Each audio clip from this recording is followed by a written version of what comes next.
What's up, fellow gamers? Phreak here, and it is one of my favorite times of the year. It is Legends of Runeterra new expansion / new set time. Now, a very quick rundown for those who haven't been following the posts that Riot's put out about expansions and sets.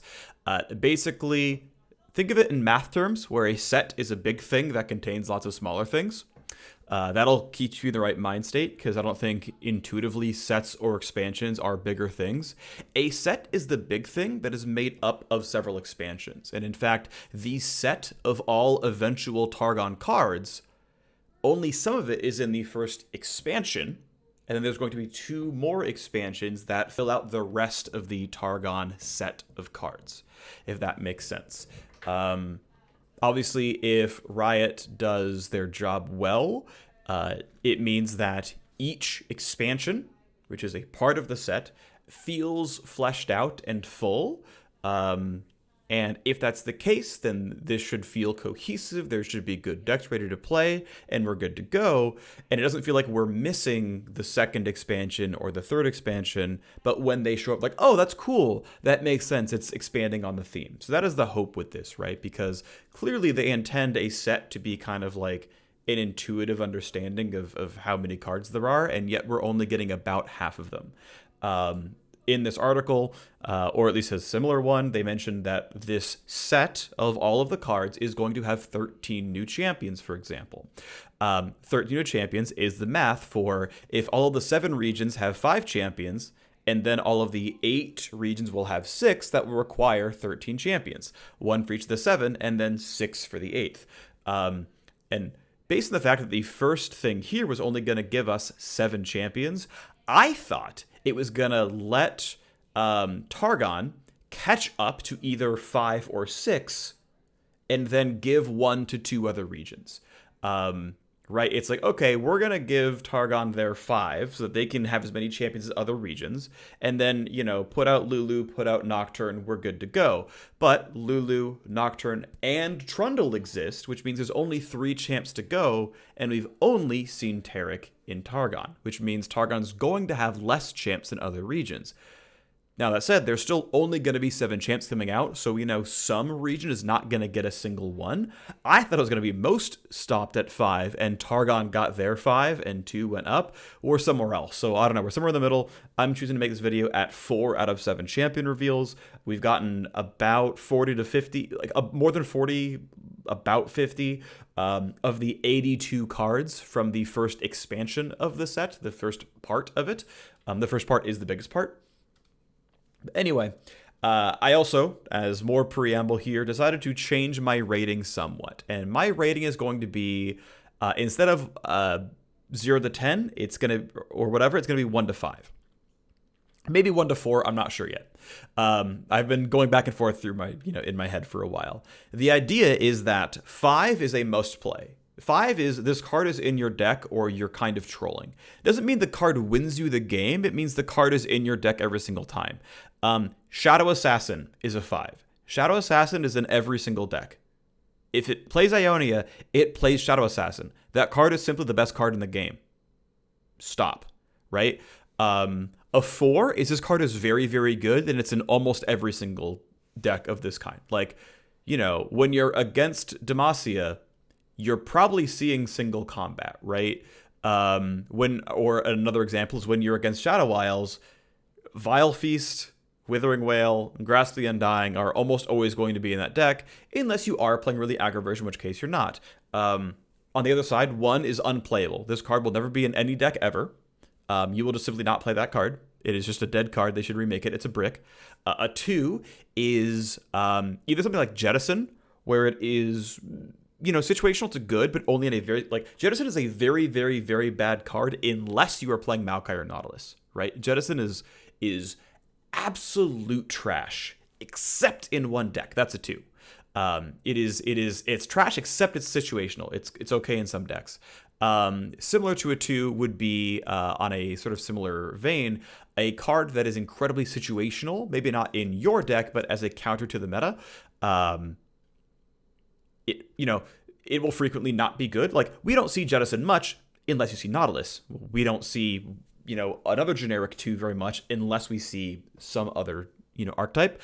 And then 3 and 4 is in the middle, right? They're cards that are solid, that will be, that are decent cards. They're going to be backbones of certain archetypes, or, they're very good, and, you might see a deck built around them.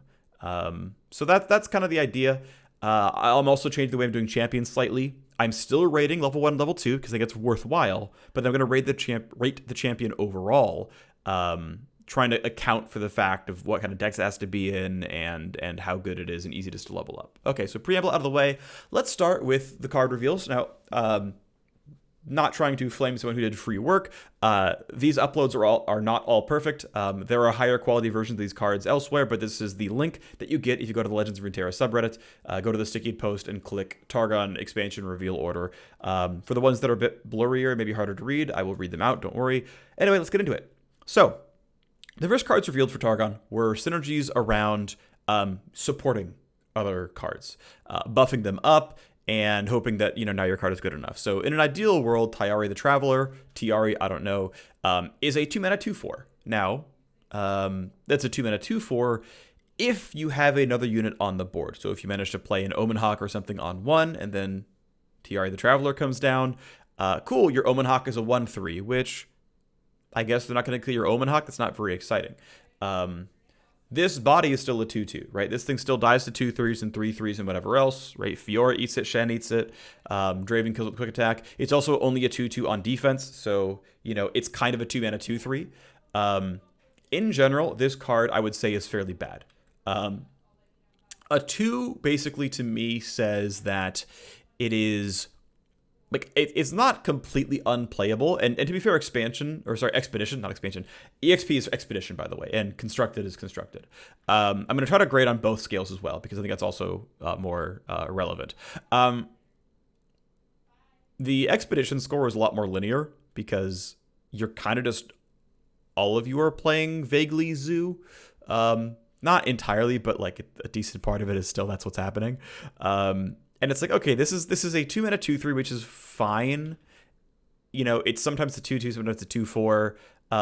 The parts where it's a 2/4, it kind of heals for 2 because if it took damage, it gets its health back, then it gets supported again. So there's something decent here. This card is fine, right? You play this card, it's gonna be bundled with Taric and Lulu and such, these cards that want to be supported.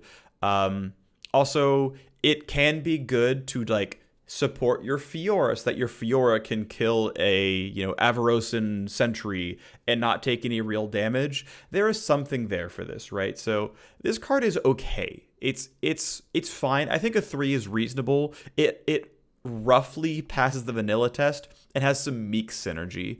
As a constructed card, this only exists in support decks. This card is not good enough as a card you include. It is absolutely not a 4. It is not good enough to be a 4. It is definitely not a 5. But it's not so trash it's a 1. This is a 2 or a 3 in constructed. It's okay. Again, it is there to be in support synergy decks. I don't believe you run this in Noxus Zoo, in Ionia Elusives, in Demacia Zoo, right? This doesn't fit any of those. War Chefs is better, right?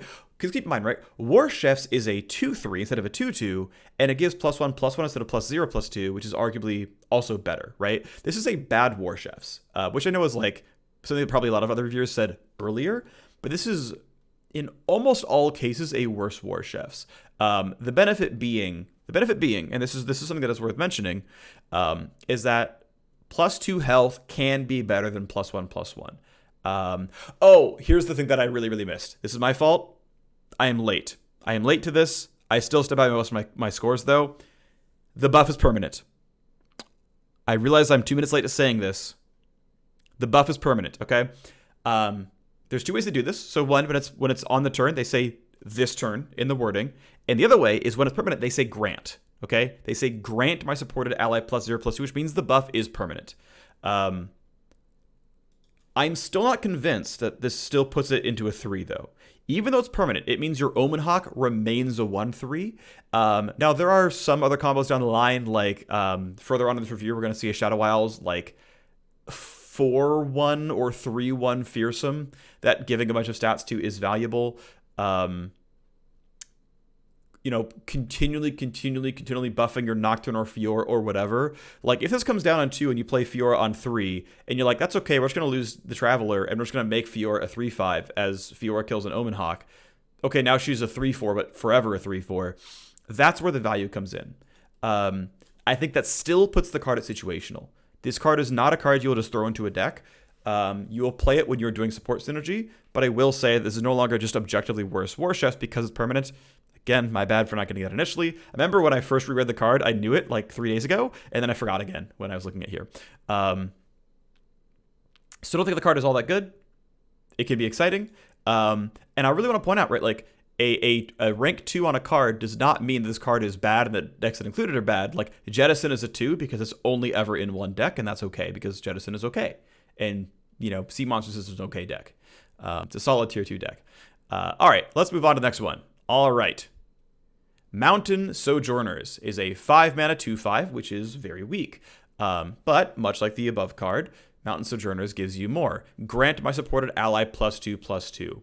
If that ally has support, also grant a supported ally +2/+2. And I believe, from what I saw from people mentioning dev comments, is Sojourners has been buffed. Not in this card art. This trickles down the line for every support buff. It keeps checking for supported, and just goes +2 to each thing. So this thing can give you +10/+10 by giving +2/+2 to 5 things with the support chain. That is my understanding. If I'm wrong, my apologies. It's an epic because that's a pretty big upside. So, okay, if it buffs one thing, this is a 5-mana 4/7. And a 5-mana 4/7 is pretty reasonable. Also want to point out that 5 health for 5 mana is enough that it often lives to go more than once. Now, I still want to point out that this thing is still garbage on defense. It is a 2/5 on defense. This card is only good if you can attack. Right, this card is trash on defense, and it is good if you can attack. If you have the dream scenario where you manage to keep this alive and some other support units alive and down the line you go, then wow, this card is a blowout. That feels situational to me. I don't know, though. Like, this is the thing. This card's balance depends really, really heavily on the game actually playing out.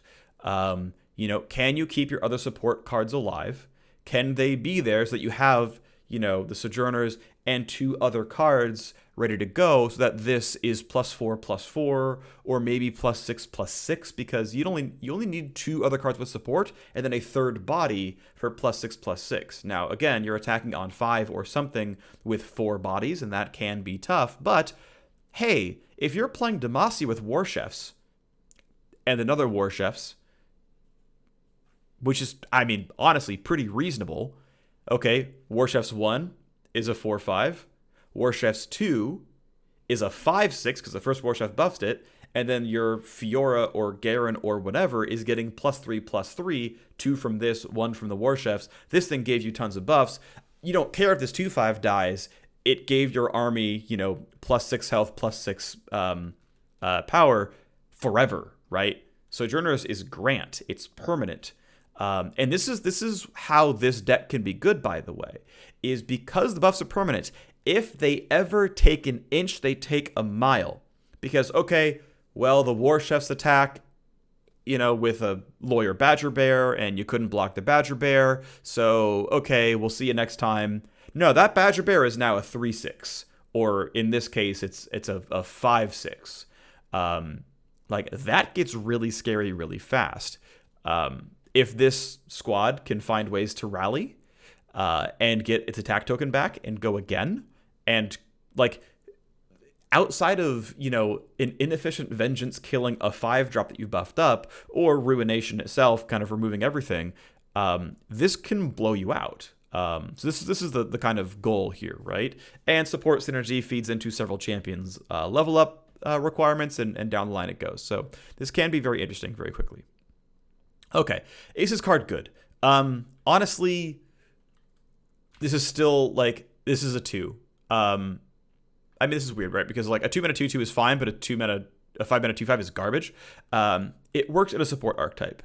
Can it really pop off? Absolutely. It absolutely can pop off, but without seeing the deck play out, it's really hard for me to know that it's going to happen. It's a tough call. I just don't know. In a constructed archetype, it's the same thing, right? Like the Traveler is going to be fine in a generic expedition deck because this is an okay stat line, and you're probably going to get support off once, and you're going to be okay. It's going to end up being a 2-mana 2/4, and that's okay. This thing is going to be really hard to make it work. Like, yes, it's going to be, yes, it's going to buff your 4-drop, and your 4-drop's going to be now too big to kill, and you're going to feel really good about that one. But you're still paying a really, really high price of this 2/5 that is, going to get blocked by Chump Wump and then pinged with Vile Feast and die. It's like, this card is easily dead, doing not much, and is instead just a buff card at slow speed that requires your attack token. That is a lot of requirements to keep this from being anything close to a 3. Can a support archetype work? Absolutely. Is this card in a support archetype? Probably. Is this card great otherwise? No. Next we go Arbiter of the Peak. Arbiter of the Peak is another in the nice line of 6/6 overwhelms that have weird cost stuff going on. I guess Yetis are 5/5s, but we have the robot with quick attack that's a 10-mana 6/6 that gets cheaper for casting spells. I like that card archetype. I think it's really cool. I'm really happy we're seeing more of these. I think it's really fun. I really, really enjoy that kind of card. So we have Arbiter of the Peak is a 6/6 overwhelm that is reduced by 1 for each time you have targeted or supported allies this game. So you're looking at cheap buff spells and cards like this. This, I'm assuming, is going to double or triple stack to some degree. Actually, I'm going to guess it doesn't. I'm going to guess that the ally was supported in, let's say, Sojourners, Traveler, Omen Hawk. I'm going to guess that you only get support twice. This buffs Traveler, and then the Omen Hawk is supported by both of these, which counts as 1. I don't know for sure. It might even be said online and I missed it. But keep in mind that you can only support with an attack token, right? You cannot support when it's not your attack. It is not possible. These cards do nothing on defense with their support. This is a 5-mana 2/5 on defense. That is bad. Arbiter of the Peak, Overwhelm 6/6. If you get 5 effects in, this card is good. Targeting allies can happen in things like Ionia, plenty. With Demacia, plenty. Keep in mind that, like, Brothers Bond does it twice. Whirling Axe, obviously, is one. Any buff that just gets played in. Laurent Bladekeeper, I believe, right? The 4-mana 2/3 with +2/+2. That's going to synergize here. Like, this very clearly wants you to play Fjord to a certain degree, which is great. Like, she's obviously the one who wants to receive these buffs. Any other I Am the Win condition cards are going to really enjoy that. Overwhelm also, by the way, is a great thing for this, right? You make this card so big, and yet even when you block it, it doesn't matter. It's going to just chunk your stuff. You can't whittle it down. It keeps getting granted 2 health, right? Like, this grants 2 health, that grants 2 health. The things are going to live. Like, the archetype can totally exist. Now, does Arbiter... And I mean, I'm going to throw out a lot of 2s here, because at the end of the day, like... If the card is only good enough in its synergized deck, it means that the card doesn't have, like, it might be the all-star in that deck, but it's still only good in that deck. I think we changed it around with the champions a little bit, because the champions kind of define the archetype, but I don't know. It's not a perfect system, but this is what I landed on. Is Arbiter of the Peak a good card? Honestly, it fits into a large number of decks, right? It's not completely generic, but this card, I mean, here's the thing. In Expeditions, this card is actually quite good. This is the kind of card... I want to say something about this. It's not the name of the card. It's the Piltover Zon 10-mana 6/6 with quick attack that, like, realistically does a lot of good stuff for you. Like, it's a solid card. Maybe 4 is high. I don't know. But in Expeditions, like, you're not going to see this unless you're drafting the right regions. This is at least a 3, I think, in Expeditions. I think it's a decent card. It's probably not a blowout. It's not a draft every time. It's definitely not a draft every time. Let's be clear. In Constructed, it is, again, part of the support deck. It comes down, like, this card works in 2 ways, right? You either manage to discount this thing enough that it's a 5-mana 6/6 on 5, which is great, right? If you can get 5 effects off in your first 4 rounds and then get attack token on 5 and go, it means you got to support on 2, it means you got to support on 4, and you had to play 3 other effects. That is not terribly unrealistic. On round 3, and then, with some spare mana on round 4, put a couple other buff cards in, and then on round 5, you get a 6/6 overwhelm, and you have 1 support card left up, and it's a 7/7 overwhelm, and you go have fun. Probably not a 7/7 overwhelm, but something like that, right? That's one half of it. The other half of it is you go into, like, round 8 or 9 or 10, and it's a 0-mana 6/6. In both those cases, that's good, right? That's actually really happy in both cases. Arbiter of the Peak, still not worth running in anything but a synergy deck, but does that synergy deck exist? Yes. Is that synergy deck good? I'm not sure. I don't think it's good enough to be in any deck that's not synergy deck, though, compared to, like Mystic Shot, which is like obviously amazing. So next up we get Bastion. So Bastion is give an ally Spell Shield this round. Spell Shield is not quite Deny, though it's a little bit similar. It nullifies an effect on it. Which means if you cast Vengeance, it will break Vengeance. Now, what I will say, though, is that this still obeys all of the normal spell comboing that we expect, right? It works like Barrier in this regard. If you, Grasp of the Undying me for 3, and I Barrier, you can then Vile Feast for 1 to pop Barrier, and then I get Grasped for 3. That still exists. So if you Vengeance me and I Bastion, you can Vile Feast and Bastion falls off. The upside of this is that you cannot deny Bastion. Bastion goes through, much like my brain's gonna work in a second. Much like Barrier, it's instant, right? Prismatic Barrier is instant, great. But it means you can do all the things you can do around Prismatic Barrier, which is play another effect on top. For AoE effects like Ruination, Ruination still happens, it just misses that target. So that can be really valuable, of course. It can keep that thing alive. If they're trying to obliterate all of your stuff with, She Who Wanders, you can Bastion the one card you care about and keep it alive. End of the day, though, it is Barrier that blocks Vengeance, but is, to be fair, as play-aroundable as Prismatic Barrier by doing something else on top. It is arguably weaker Deny. Deny probably does more things. There are very few detrimental effects at burst speed. Some of them do exist, like Frostbiting exists. There are a few more burst speed detrimental effects in this set that we'll get into down the line. But this feels like weak Deny. That said, Deny is very good. Deny is very good, and a weak Deny is still a solid card.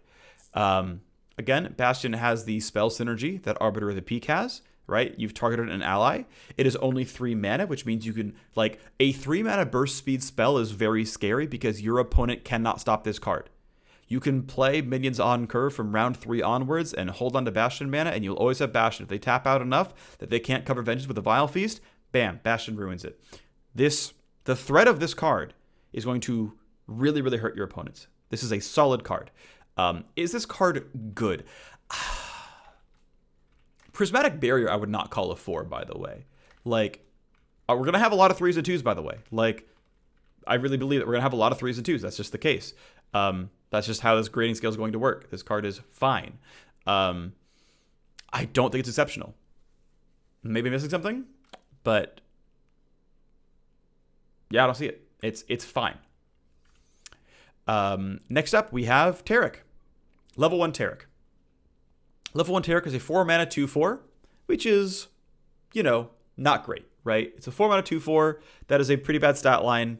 You would pay 3 mana and feel kind of bad. You would pay 2 mana and feel pretty good. So, okay, already, right, without looking at anything, this would be a dead card, but that's before we actually look at the card text. It's not going to stay a 1. Support. So again, only with the attack token. Give me and my ally tough this round.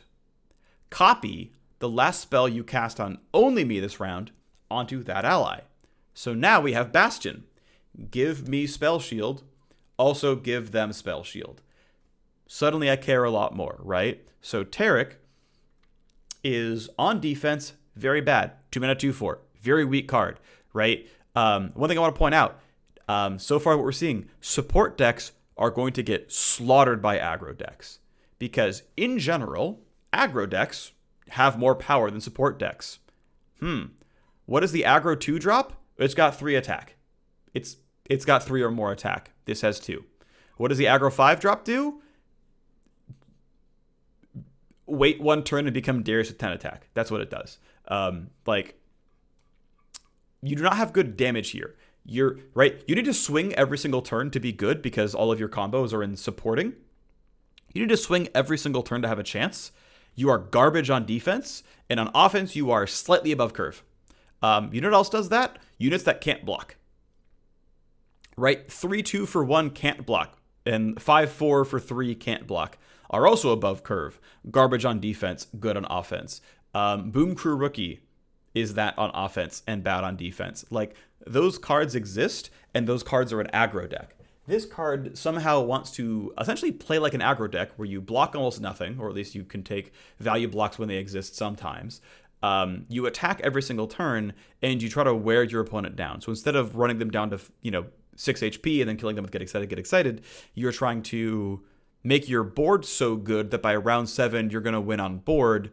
But don't worry, they can't play Karina Varazi yet. Like, this is a very, very tight archetype that, like, in my mind, in my heart, is like so difficult to make work. Now, it might well be that this Zoo deck is phenomenal and they slaughter everyone.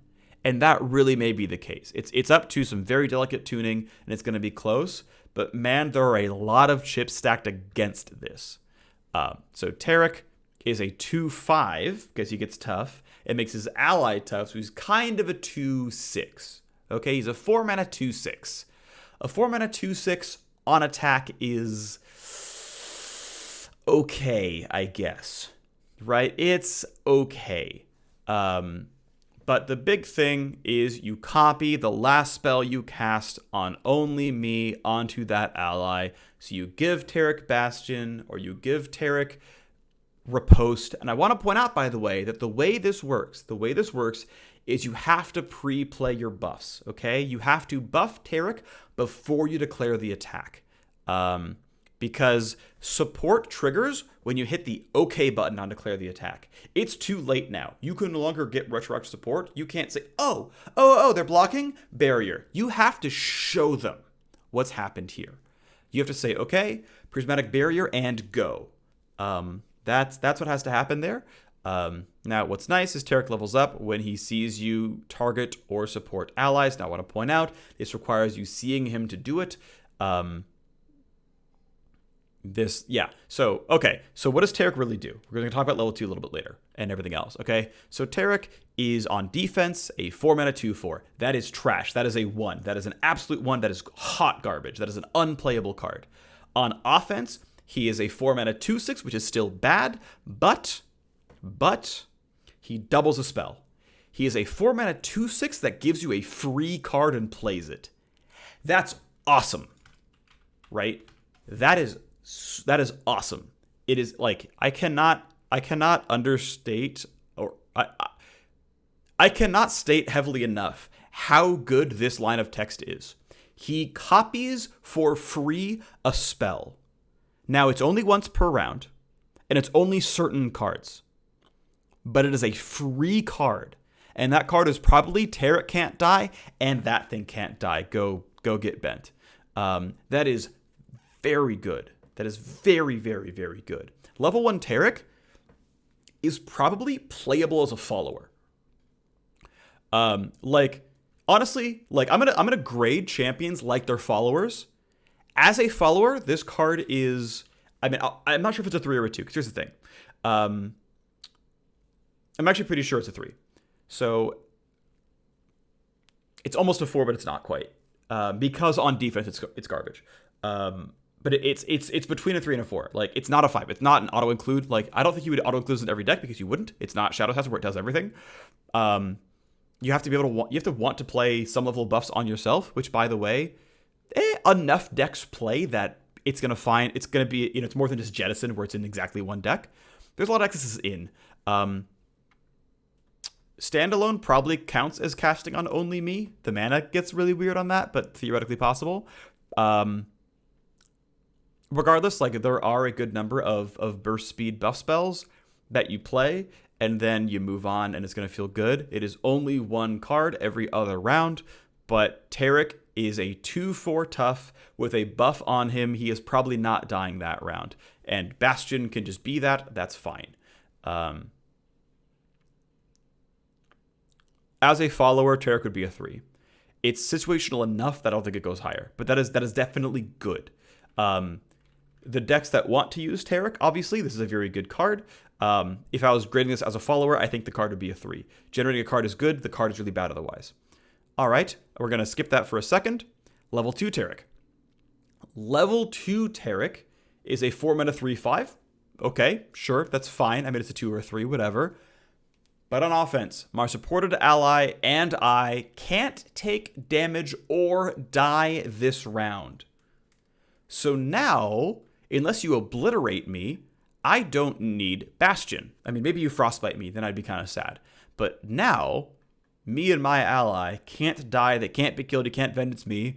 And this, what's so good about this, by the way, is this, I mean, lets you feel good about open attacking. Because one of the downsides of open attacking is your opponent has fast speed combat tricks like Vengeance and Grasp of the Undying and whatever, and it makes you sad because, well, they get to use their entire mana pool to defend against you, and you don't have to care. You don't have to care. Vengeance, Grasp, Vile Feast, none of it matters. None of it does anything. Fiora is literally invincible. Whenever she attacks, you just buff this, and it's like, yeah, get wrecked, I guess. Level 2 Taric is incredible. If this was a follower, this card would be a 5. There's no doubt. There's no way this card is not a 5. I mean, there's certain decks that don't play it, sure, but like this is so, okay. Is it a 5? Let me think it through. Not literally every deck would play it. Like Shadow Assassin is my go-to 5. I mean, level 2 Ezreal is a 5, by the way. Like for 3 mana, win the game by playing spells from your hand. Like that card is dumb. Level 2 Ezreal is absurd. Level 2 Fiora, yeah, I mean, kind of an absurd card, right? But the tax is you can't run other champions. I mean, level 2 Nautilus is obviously absurd. The tax is you have to play exactly one kind of deck. Level 2 Maokai is absurd. The tax is you have to play exactly one kind of deck. Like this is a champion that's like, well, yeah, I mean, this card flips and you probably just win. Not maybe the instant turn. Like it's not as fast as Ezreal wins the game, but this is very, very, very good. Coming down on round, like if you could play this as a follower on round 4, this is dumb. This is absolutely dumb if this comes down on 4. You just like win the game. There's like no way people can handle this. They can vengeance you afterwards, and then the card dies, and then you just play new Taric. It's fine. This card is absurd. That's level 2. And again, it copies a spell. And so here's a spell, right? And I believe this is Taric's Blessing of Targon. I believe this is what Taric turns into, is Taric's Blessing of Targon. Or it's Taric's Bastion. I'm not sure which, and I'm sorry that I don't know. Regardless, it's not that big of a deal because you might choose to main deck these cards. I want to hit Blessing of Targon. I'm sorry that I don't have this correct. That's on me. We're also 5 cards in and we're 30 minutes in, so this is going very slowly. We're going to try to speed up a little bit. Yeah, right. Here's the kind of card that you're trying to combo, right? Hey, we play Taric on 4-ish, and then on 5 we Blessing of Targon and then buff. And hey, 5 mana +6/+6 forever. Because it casts the spell on them. That's great, right? Blessing of Targon is very good. This is the kind of synergies you're looking for. And again, you really, really, really want Overwhelm. You really, really, really, really, really want Overwhelm. This is the keyword you want. This is why this thing is Overwhelm. This is the combo you're looking for. This comes down on round 6. You buff it with Taric, with Blessing of Targon. And this wins you the game by having 11 attack, Overwhelm, and winning the game for you, and it can't die. That's the synergy. How is Taric as an overall champion, though? Keep in mind, level 1 Taric must see you target or support allies 7 times. That takes a while.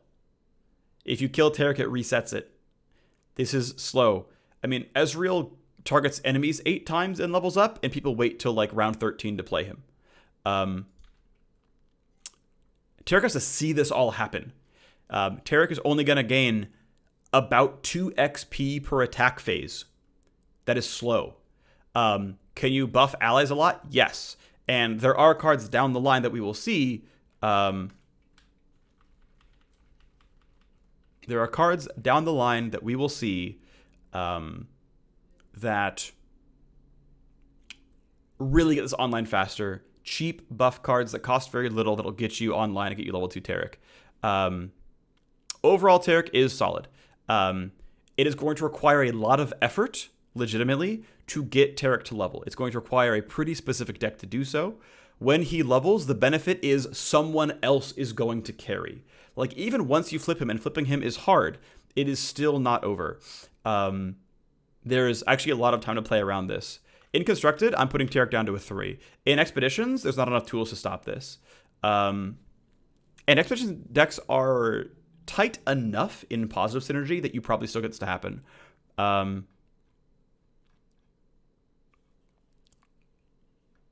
I'm just worried there's not enough carry tools. Maybe they exist, right? Maybe we're looking at Shiraz the Blade and Kato the Arm and like all these other support stuff that exists in Noxus, and that's our combo piece, is we're actually playing aggro cards with these support cards to get them online, and they can't die and we win that way. I'm just not sure it's the best version of Noxus. There's something I'm missing, I'm sure. This is where we're at. Oh, Blessing of Targon. For 5 mana, give someone +3/+3 forever. I talked too fast. Give someone +3/+3 forever at burst speed. It's fine.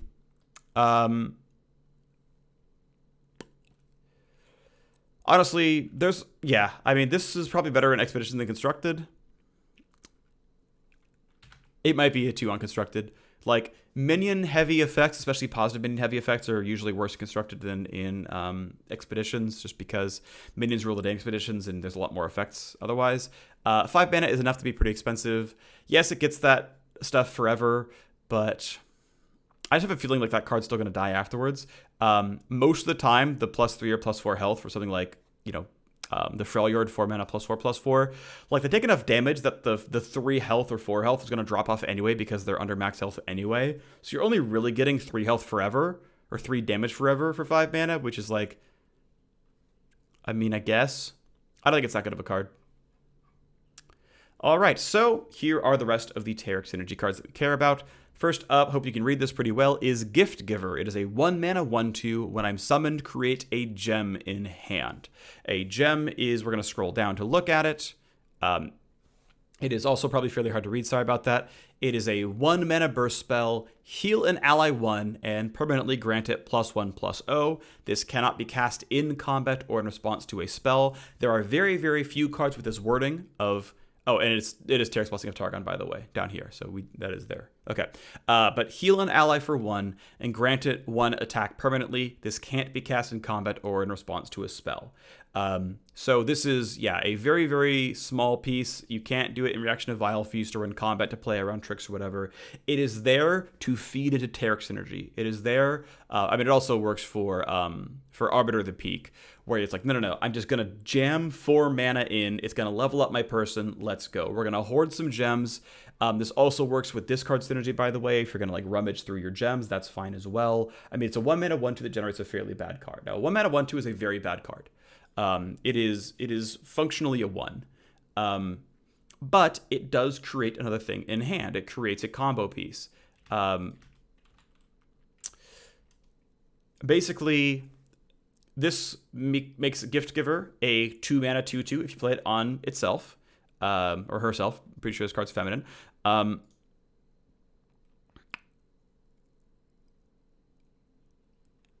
And down the line, you can, like, eventually it's good if the gem can actually heal someone, right? You get out of combat, your Fiora lives, or your Tryndamere lives, or whatever, and you're like, okay, bam, have some more. Like, go be nicer. This also works with, again, Overwhelm synergy, like Arbiter of the Peak. It's a 6/6, it fights a 4/4, it lives, you heal it back up, you give it 1 more attack, you go again next phase. But the difficulty is that you have to preemptively heal. You cannot heal once you see Grasping and Dying come down. It's too late. So you have to kind of do this very preemptively. This lowers the value of it quite a lot. A gem is a fairly bad card. Gift Giver is probably decent in a Taric synergy deck. That's where it's good. You get a bunch of gems in hand. You... get ready to play Taric. You say, okay, gem, attack with 3 supports, and level 2, let's go. Like, that's the combo, right? Is you're basically trying to float enough mana that you can just jam down some gems and say, okay, we're in there, swing. Like, Taric is probably going to end up having to level on the turn you play him in a lot of cases, which is doable.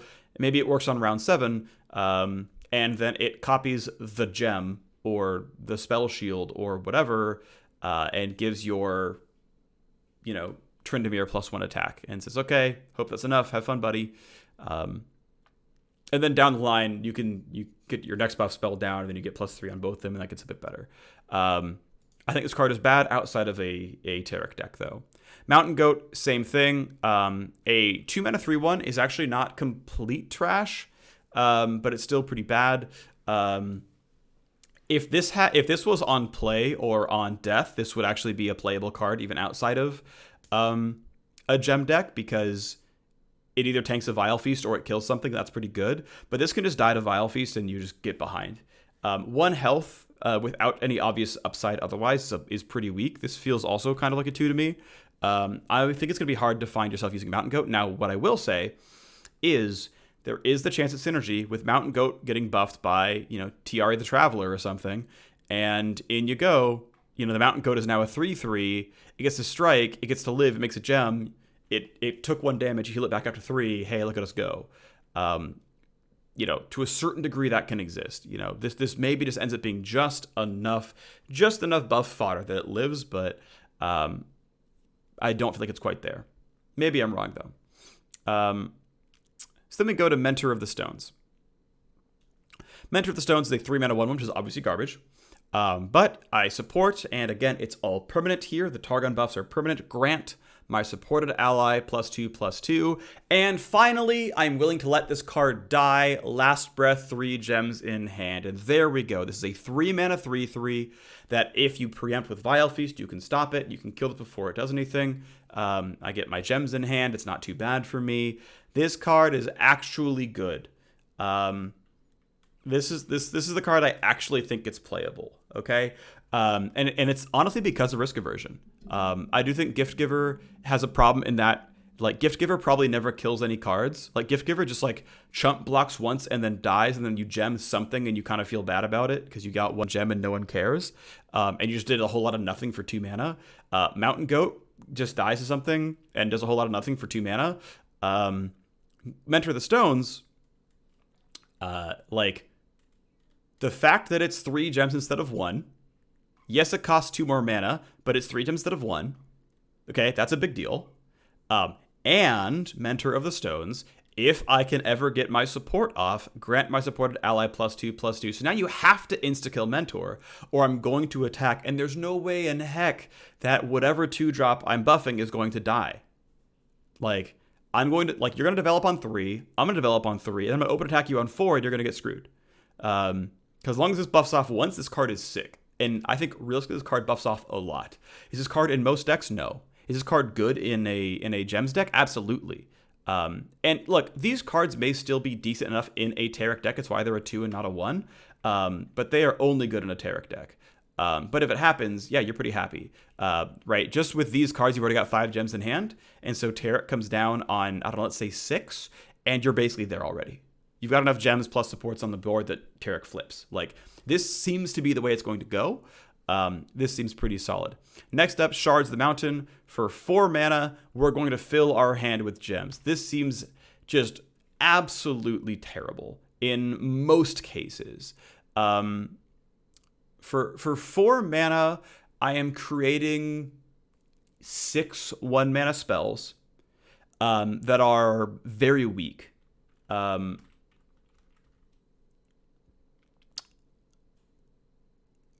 And keep in mind, this is a card. This could have been a different card in your deck. This could have been Mentor of the Stones. This could have been, even some of the meme cards Shadow Assassin. Not Shadow Assassin, sorry, that card's actually good. The one that got reworked in Ionia, that Ren Shadowblade. Sorry, my brain couldn't formulate Ren Shadowblade for some reason. This costs you a card to play. It costs you 4 mana to play it, and then it puts a bunch of cards in your hand that aren't really real cards. Yes, it's technically card generation. And look, if you're playing an Ezreal deck, maybe somehow Ezreal Targon is the real sickness, but it's not. You'd rather, right? I would just rather play Clump of Wumps and these kinds of cards and get my freebies this way than play a card to fill my hand with Mushroom Caps. In a similar way, right? If I had a 4-mana slow spell that said fill your hand with Mushroom Puff Caps, I don't know if I'd play that card either. And Puff Cap is arguably better than Gems. It's a little debatable. But yeah, they're... So that's kind of my read on it, is I don't think this does very much for you. Again, it does have some Taric synergy. It's a 2 because there might be the off chance you play it in Taric synergy, or anything else that says, hey, buff your own people. But it's so slow. This costs you 4 mana to create a bunch of cards that don't do anything instantly. If you're doing it on round 10, it's not even that good of a top deck because you're just giving some random unit 7 power for 11 mana at that point. And there's just a better version of that card anyway. And again, I want to point out that Taric copies the last spell you cast on only me. You can't jam 6 gemstones into Taric and then give someone +6 power. It only goes 1. So I just don't see it. I just don't see it. And yeah, I mean, gem is obviously like not a real card. In fact, I should just delete that off because it doesn't make any sense. It is there to be a synergy piece, right? It is there to be just the tiniest of effects that still is measurable and useful, and it's there to level up Taric. Yeah, it is vaguely puff cap in power. And by the way, no one main decks puff cap either, right? No one main decks that card. This card is on the same sort of tier of power level, and you wouldn't main deck this either. Which means cards that generate this had better be good enough to be worth playing. That's what it comes down to. And I know I'm calling a 1 mana 1/2 worse than a 2 mana 2/2, but I think that's actually accurate. I think a 2 mana 2/2 is better than a 1 mana 1/2. Even though this is basically Clump of Wumps. I think it's bad Clump of Wumps. All right, so then we move on, and we get into some Ionia cards. We get Young Witch, and this is exciting. It is an elusive support. First time we have seen a support who is innately elusive. This is super cool. I love that we see this because it means that it is a very frail card that doesn't die in order to grant support. And it it gives an ally 1 attack and quick attack this round, right? So unlike the Targon supports that are permanent, this thing just, it hides out of the way and says, no, you're pretty good. This basically casts Rush on your teammate every round, right? This is elusive Rush. Here you go, 1-0 and quick attack. Go have fun. So this is obviously very, very nice Fiora synergy. Now you better Frostbite Fiora or give the defender barrier, or you're not killing Young Witch in most cases. Unless you have direct damage, in which case you probably use it on Fiora instead. And Fiora has quick attack and 4 attack, so she's gonna go kill stuff. This is really cool. This is very good with Challenger synergy specifically. In Expeditions, you're going to find enough of this that I think you can legit. Like, I think this card is just like, yeah, you see this, you're happy with it. It's fine. It's not amazing, but this is fine. A 2 mana 1/1 is not great, right? It's obviously quite bad. But the fact that it's not going to just, like, the fact that it does something for you. It's going to hit face for 1 in most cases, and many elusives only have 1 health. So at worst, it trades with their other 2-drop. Like, it trades with Greenglade Duo, while also giving a teammate quick attack. Okay. Or it blocks Greenglade Duo, and you don't take 7 damage. Yep, still on board. Like, I'm down. That sounds great. I'm super okay with this. This card seems solid. This card in Constructed, the kind of power level is different. The kind of things you have to care about is different. But this works with, I think, a lot of combos. I think this works with a lot of cards you want to try to keep alive. It probably works really well with keeping a Grant card alive. So it's like, hey, you buff that 2 mana 2/2, so now it's a 3/2 quick attack, which means it gets to buff something else down the line. And now their 4/4 has to choose between like stopping the newly minted 3/4, that's like the secondarily buffed card, or killing the 2/2, the very first card we looked at, because it needs to kill it before it grants any more power or toughness or whatever. So yeah, I think this card is decent. Obviously, you probably want to consider it in a supportive deck. To be clear, actually, I want to step back here. This is probably a 2 constructed. Like, this is probably still only situational. No, I'm going to go back to 3 because there are enough different decks, right? Jettison is literally only in deep. This card is in a lot of stuff. I think there's probably like 3 or so decks that'll run this card and feel good about it. We then go to Flower Child. It's another 1 mana 1/2, which is a bad card, but when I am supported, I am a 3/2. When I am supported, I am a 3/2. Oh, and by the way, I'm actually a 4/2 quick attack, so I'm not dead. Oh, and by the way, next time, now I'm a 5/2.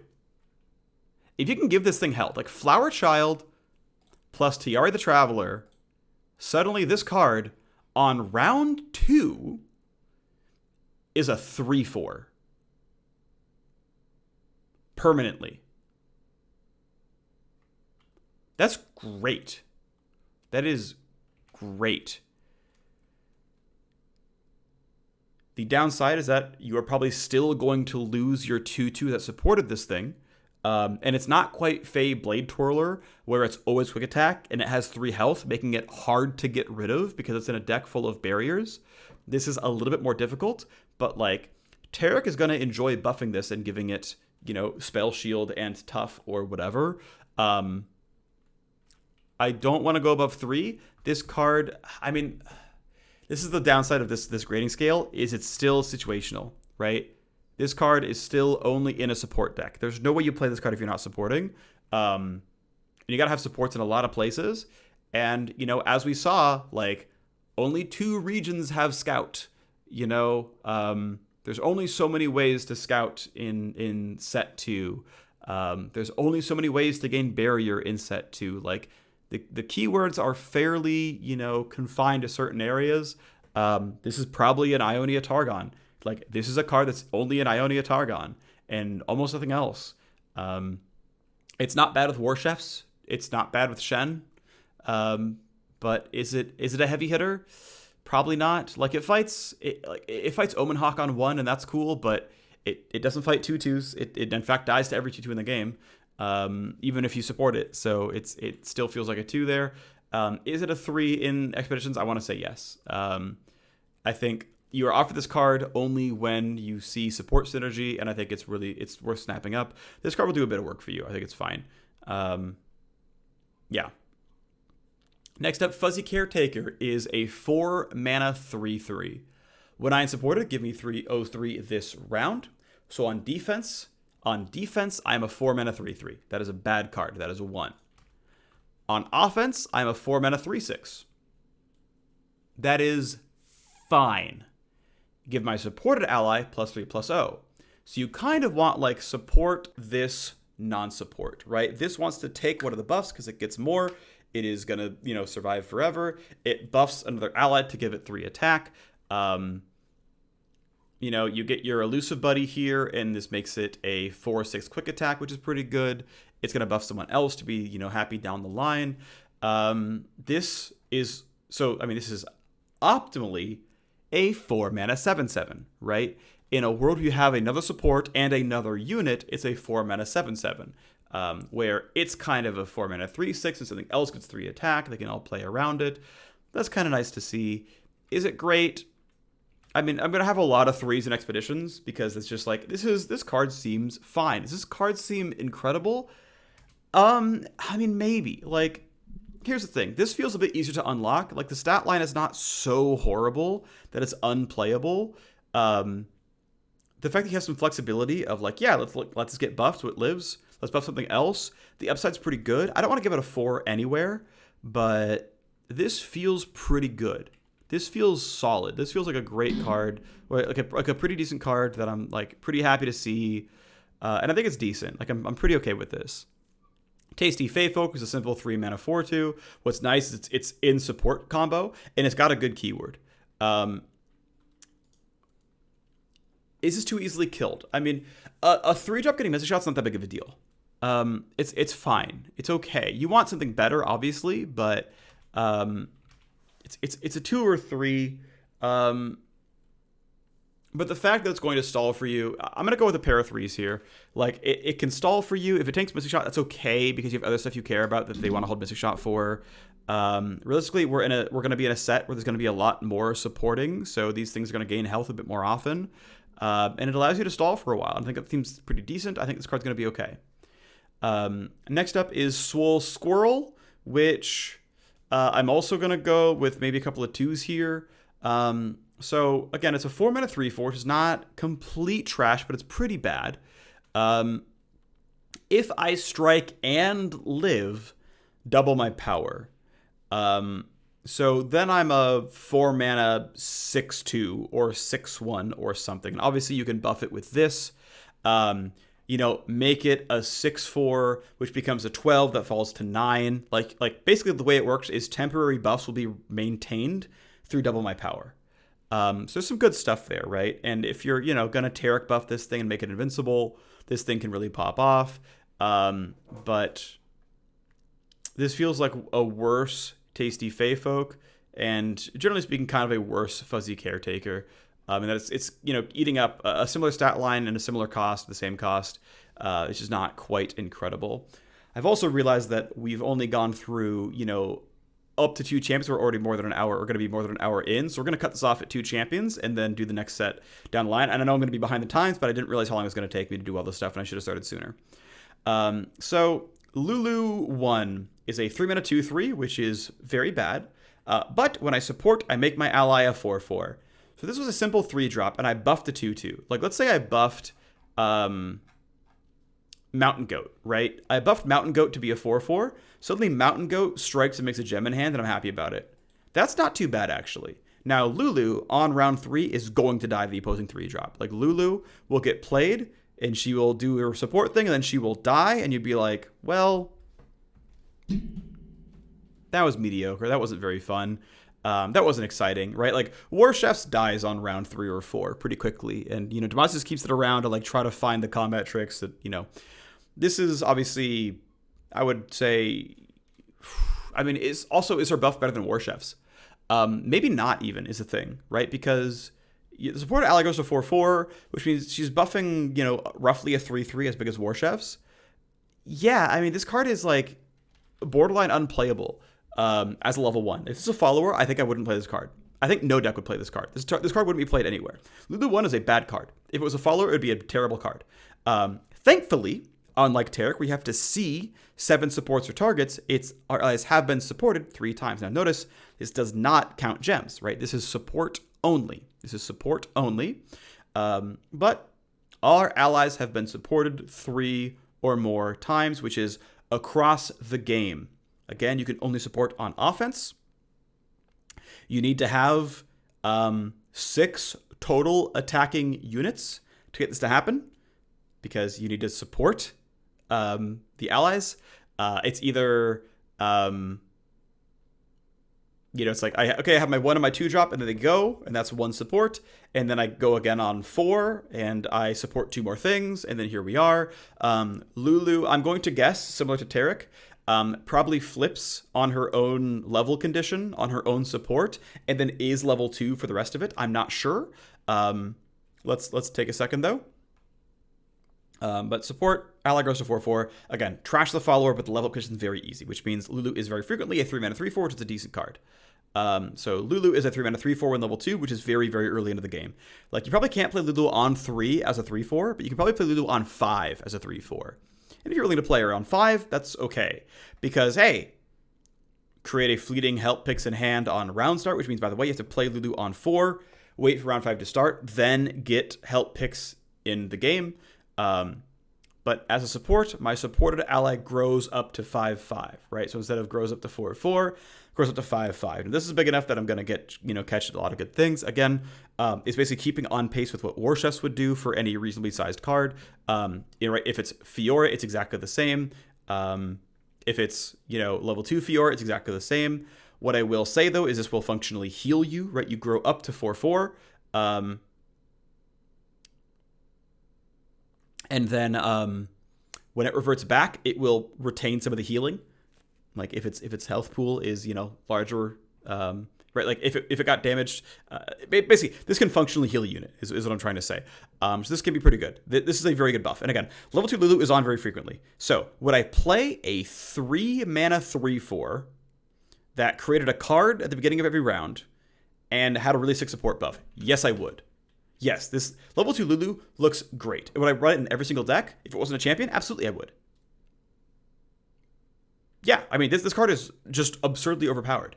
It does not win the game just outright, but like, this card is obviously incredible, right?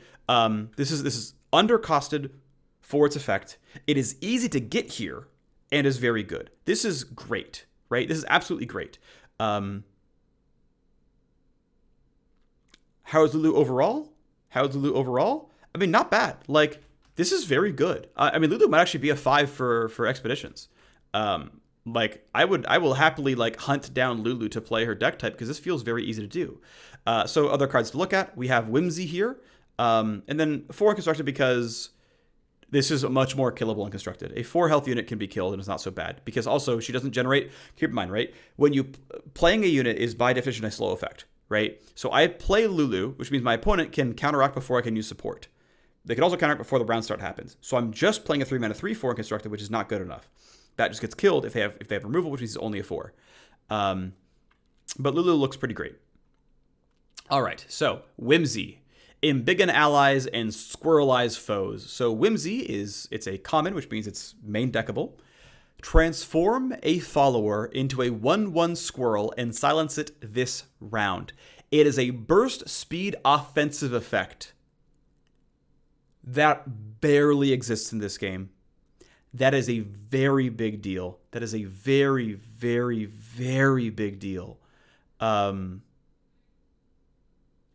If you kill it, its last breath effects don't go off. It cannot hit champions. That is also a very big deal. But this is a huge, huge thing. This lets you, it's at burst speed. You can't deny it. You would have had to spell shield before this happened. This is pretty great. I want to point out, by the way, that spell shield breaks Whimsy really hard. Because you have to pass priority to let Vile Feast break spell shield. Whimsy is functionally unplayable if they have Spell Shield on it. Now, you could just use that as a 4-mana break Spell Shield, which is, mana negative for you, which can be fine. But, hey, by the way, that's how that works. But, oh man, this is going to freaking ruin They Who Endure, and there is nothing they can do about it. Hey, I'm going to go try to vengeance you. And you go, no, you're not. I'm going to cast... I'm blanking on card names now, and I'm sorry about this. I'm going to cast Atrocity, and you go, nice Atrocity, you're a squirrel. And you're just like, oh, I guess I lose the game now. I can't do anything about this. It's just, I'm a squirrel, it's over. I can't deny, I can't re-Atrocity, I just lose. This is incredibly good, but it is follower only, and that is a big deal. That is a big deal. It is follower only, that matters. But man, this has ruined a lot of things. The fact that I can't hit champions, though, is pretty weak. But this card, I'm going to put... Here's the thing. Champs are a bigger...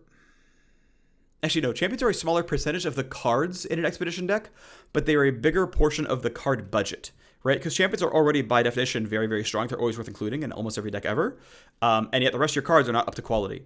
So this has more viable targets in Expedition, but less important targets in Expedition. On the other side, there are more follower-centric strategies in Constructed.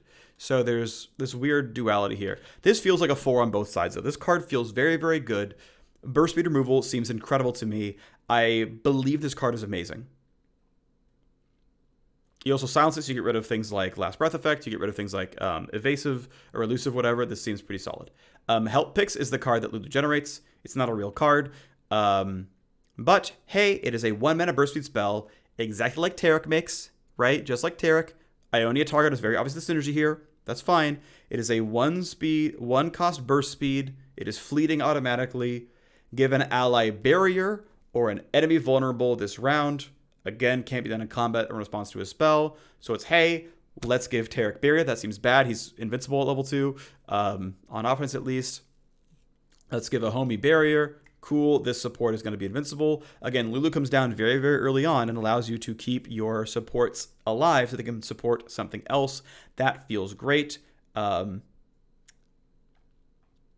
want to point out, by the way, that this card is so here's the fun thing. Because Help Picks is generated on... Let's say you have attack token on odds, and you play somehow, Lulu, she's leveled up on 5. So we go to 6. On round start, we make Help Picks, right? Help Picks cannot... vulnerable enemy this round does not matter, obviously, and you can't do it in combat or response to a spell, which means if your opponent open attacks on 6, this card does absolutely nothing, period.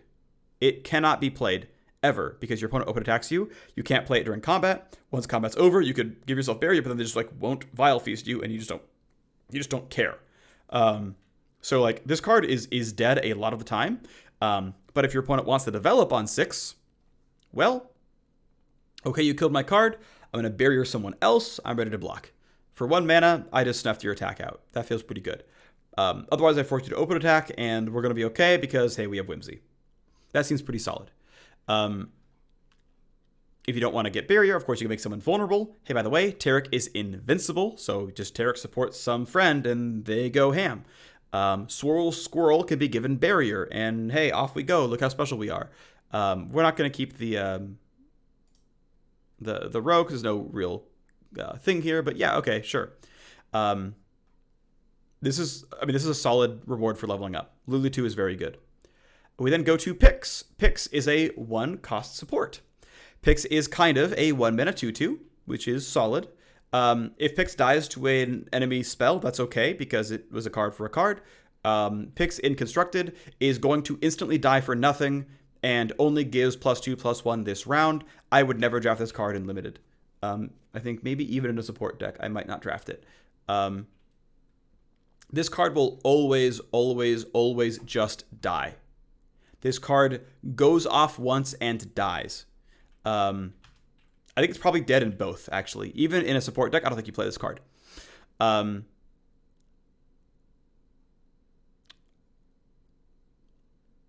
it's just because it just doesn't do enough, I don't think. Maybe you can get in there and buff this thing's health a little bit, but like, if this was Grant, by the way, this card would be great, right? It's like, yep, we're going to play this card. It is Omen Hawk. We throw in there, we buff a card once, and then it dies. That's okay. This is basically garbage Omen Hawk. I really think this card is just like super trash, basically unplayable. It's part of a support archetype. That's understandable, but I just don't see this card being good. It doesn't do anything on defense. It does nothing on offense by itself. You must have another unit alive, and you hope that that unit does something with the stats it gets for just that round, which, by the way, is only +1 health. So, like, War Chefs does the same thing, but way better and isn't trash. Like, I think this card is just absolutely garbage. But maybe there's something down the line that I'm missing, right? There's maybe something I'm missing. Maybe there's a really, really, big market for 1-cost units or something. Next up, we get Fey Guide, which is, oh boy, a 4-mana 3/3 grant an ally elusive. Oh boy, let's go. That's going to be a 4 for me. Elusive just is such a valuable keyword. You grant it permanently. You can put it on, you shouldn't, Pix and make it not die all the time, but you can make your supports unblockable, so they absolutely ruin everything. You can put it on the thing you're going to support, like Shiraza, the Blade. Piltover and Zahn has this effect for 2 mana, permanent elusive. Now, to be fair, it's burst speed, so you can do it on defense, which is a very big deal. But attached to a 4-mana 3/3, that's totally reasonable. This card is great. Then we get Startled Stomper, which is a nice catch for these buffs. It is a 2-mana 2/3 Overwhelm, which is totally, totally solid. This is back in Targon, by the way. Now, it's not spectacular, right? 2-mana 2/3 with a keyword that doesn't synergize with the basic stat line. Yeah, duh. This is meant to be a scaffolding that you throw buffs onto. It is there to be buffed early on, right? We play Pix on 1, we play this on 2. Pix dies, 4/4 Overwhelm hits the face. Hooray! It's there to let Taric buff it on time. It's there, like, the thing that support decks really, really need, by the way, are high health units that they can buff more than once, that their board can stick long enough that they get support effects off so that Taric and Lulu can reach level 2. Startled Stomper is that card. Actually, the more I look at it, the more I just don't care, because just like, I don't care what this thing does. Like, it's a scaffolding for buffs, but there's actually good 2-drops that, like, do good things, and I just don't think you snowball hard enough in the early game for this card to be special. Like, I just feel like the actual supports you get aren't enough, and yeah, I just almost don't care. I mean, I guess like giving this thing +1/0 and quick attack is not bad from Young Witch. Right, Young Witch here is a pretty solid synergy. You get a 3/3 Overwhelm quick attack, which is actually pretty solid. But that's still coming down around 3, which means it can be fought in a lot of cases. Like, I would never run this in a generic Zoo deck, and I'm not sure it's even good in the synergy deck. Even though it's a good stat line, it passed the vanilla test, and yet I don't care. Squirrel is not main decked, by the way. This is what you get out of casting. This card up here, out of casting Whimsy. It becomes a squirrel for 1 round. Yep. Also, we can delete that one as well, because of course we can. Yeah, I mean, a squirrel is a dead card, right? You turn that you turn that thing into something that's really, really bad for a round. So that's going to do it for me for now. We are an hour and about 10 minutes in. We've gotten through the first 2 champions. In real time as I'm recording this, there are 2 more champions out in front, so I'll record those either later today or tomorrow or something, and then, we'll try to catch up with champions 6 and 5, 6, and 7 down the line. It took me a while to get through some of this, and I will catch you later. Thank you all so much for watching. Hope this was enjoyable. At some point, I will go review my set 2 review as well and see how I did there. Anyways, thanks again very much, and I'll see you next time.